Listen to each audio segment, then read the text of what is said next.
માદેવર બધાને કેમ છો? બધા મજામાં? મારો ન્યૂ બ્લોગ સ્ટાર્ટ થઈ ગયો છે. આપણે તો આજે લાડવા બનાવવાના છે, એટલે સરસ લાડવાની રેસીપી આપણે ચાલુ કરી દીધી છે. મજાના જયું મને હેલ્પ કરવા બેસી ગયા છે. જયું મને લાડવા બનાવડાવીશ? હે સાચી? ઘઉંનો ઝીણો લોટ ને એમાં રવો નાખ્યો છે. તમે લોકો કોણ કોણ રવો નાખો છો એ જરી કોમેન્ટ સેક્શનમાં કહેજો. અને હવે આપણે એને તેલનું મોણ દેસી. ધીરે ધીરે પાણી નાખતું જવાનું, એટલે છે ને એકદમ કઠણ આપણે લોટ બાંધવાનો છે, ઢીલો ન થઈ જાય એવી રીતના જોઈને આપણે ધીરે ધીરે ગરમ પાણી નાખતા જાય છે અને લોટ બાંધતા જાય છે. જયું એ પણ મને હેલ્પ કરી છે. શું બનાવસ જયું? કોના માટે? હે મજાનો લોટ બાંધી અને આવો સરસ શેપ દઈ દીધો છે. હવે આને આપણે તરવાના છે. તરી અને પછી હું તમને આગળની રેસીપી બતાવું. સરસ આ રેડી થઈ ગયા છે અને આપણે તેલ મૂકી દીધું છે. સરસ મજાના તરી લઈ પછી આગળ બતાવું. આપણે તેલમાં તરવાનું ચાલુ કરી દીધું છે. જો આટલા લાલ કરવાના, પછી આને હવે આપણે ખાંડી અને આપણે ઝીણો ઝીણો એનો ભૂકો કરશી.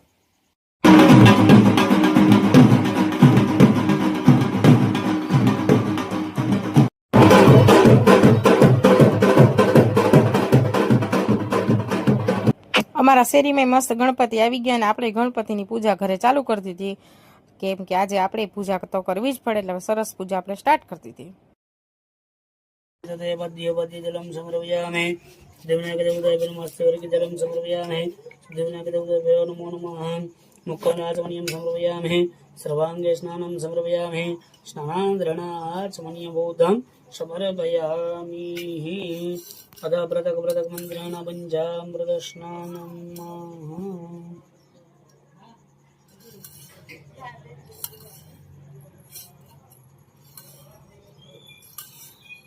हरि ओम वयोदधे कृतं चैव मधुजातर्करयुतं पञ्चामृतं ज्ञानिदं स्नानार्थं प्रतिक्रियता नमः ओम भर्भुवस्वासिद्धे विनायकदेवताभ्यो नमो नमः एककन्द्रणं मिलितपञ्चामृतस्नानं समर्पयामि मिलितपञ्चामृतस्नानन्धे स्तोत्रस्नानं सर्वयामि शुद्धलाचमनीयं समर्पणं लेवनं सर्वदृष्ट छङ्गनं व्रतम्